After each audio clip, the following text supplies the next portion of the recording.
मानखुर्दच्या हनुमान मंदिरातील जनतानगर परिसरात चाळीचा भाग कोसळल्या। दुर्घटनेत 6 जणांचा मृत्यू झालाय।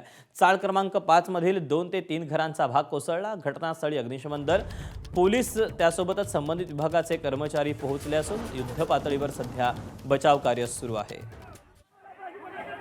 याबद्दलचे अपडेट जाणून घेऊयात। अजय माने आपल्या सोबत आहे। अजय, काही वेळापूर्वी बातमी आली होती, त्यावेळेला काही जण अडकल्याची भीती वर्तवण्यात येत होती, मात्र आता जे अपडेट आले त्यामध्ये 6 जणांचा मृत्यू झाल्याचं समजतंय।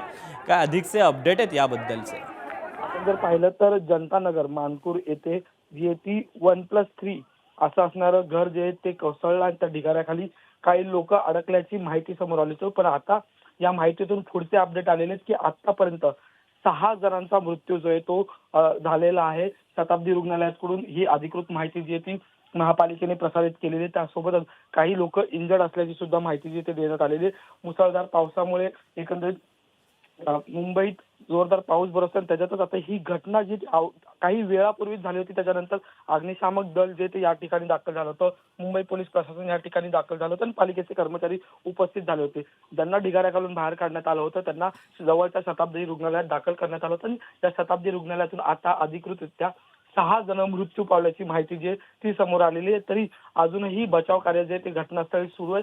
काही लोक जखमी असल्याचं सुद्धा बोललं जात आहे।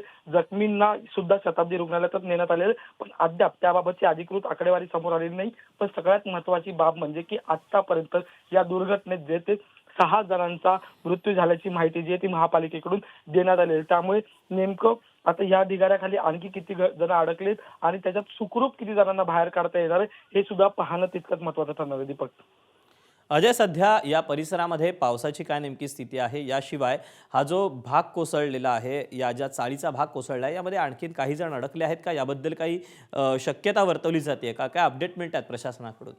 आताही पूर्व उपनगरात मानपूर, गोवंडी, चिमूर परिसरात जोरदार पावसाच्या सरी ज्या आहेत त्या कोसळताना पाहायला मिळतात। खरंच हवामान विभागाने जो आहे तो ऑरेंज अलर्ट जो आहे तो मुंबईला उद्यासाठी देण्यात आलेला आहे। आज रेड अलर्ट जो आहे तो सांगण्यात आला होता आणि पाऊस जो आहे तो आताही जोरदार बरसताना पाहायला मिळतोय।